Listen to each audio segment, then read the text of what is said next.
Could you introduce yourself to us? Diana Serna Aguilera. I'm from Crystal City, Texas, and I was one of the student leaders from the 1969 Crystal City Walkout. I guess the first question I have for you is, how did this start for you? How did you know that there were differences in the way that you were treated as a Hispanic student? My family has always been very politically involved, and when I was young, my uncle Raul Flores ran for tax assessor collector, and during the day of the election, my uncle was winning 3-1, and we knew that if the election was going to be stolen, it would be an absentee, and that's exactly what happened. I remember seeing my grandmother on her knees praying to God that things had changed and that they would not steal the election, but unfortunately they did. And then my grandmother, she had some property as well, and there was this thing called urban renewal, and they gave my grandmother $500 for property that runs off Highway 83. It was very valuable, and she was getting income for renting it out for billboards. And they gave her $500, so she challenged it in court and lost, and found out later that the attorney that she had was the same attorney for urban renewal. How angry were you? Well, I was pretty young, but I knew then that there was something not right. And also there were separate schools, and I was lucky enough to have gone to a very good school, the white school, and that's why I ended up having a lot of white friends. And unfortunately, I ended up losing my friends around 5th grade. And the good thing is I started making Mexican-American friends other than my family. Moving to the year 1969, and you wanted to be a cheerleader. Is that what started the whole debate for you, or? Yes, I was in the 8th grade, and the seniors of 1969, my sister Blanca Trevino and Marta Avila and a lot of other seniors were trying to get a petition, and they went to the principal, and the principal told them that he couldn't do anything and threw the petition in the trash.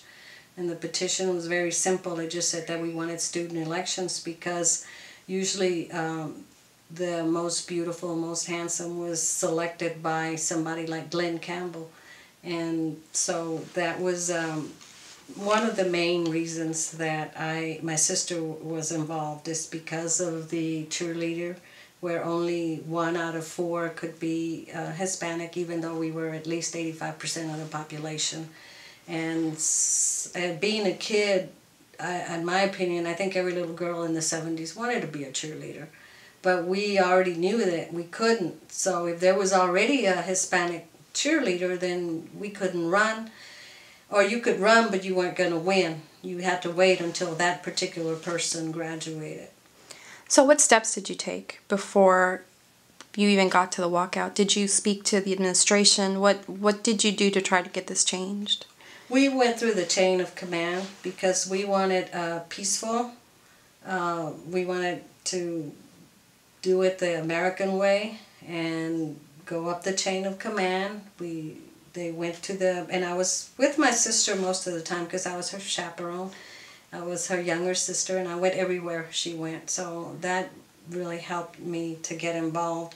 And then they went to the superintendent, and the superintendent said, okay, we can do 3 whites, 3 Hispanics. And we thought that was great because it was better than nothing. And we were going to have 1 white most beautiful and 1 brown most beautiful. And all the way down for the favorites. And the seniors, they thought that was a good deal. And so they graduated. And every senior boy, Chicano, that didn't go to college got drafted immediately. And as a matter of fact, my sister's husband, Edmundo Cervera, he got drafted right away.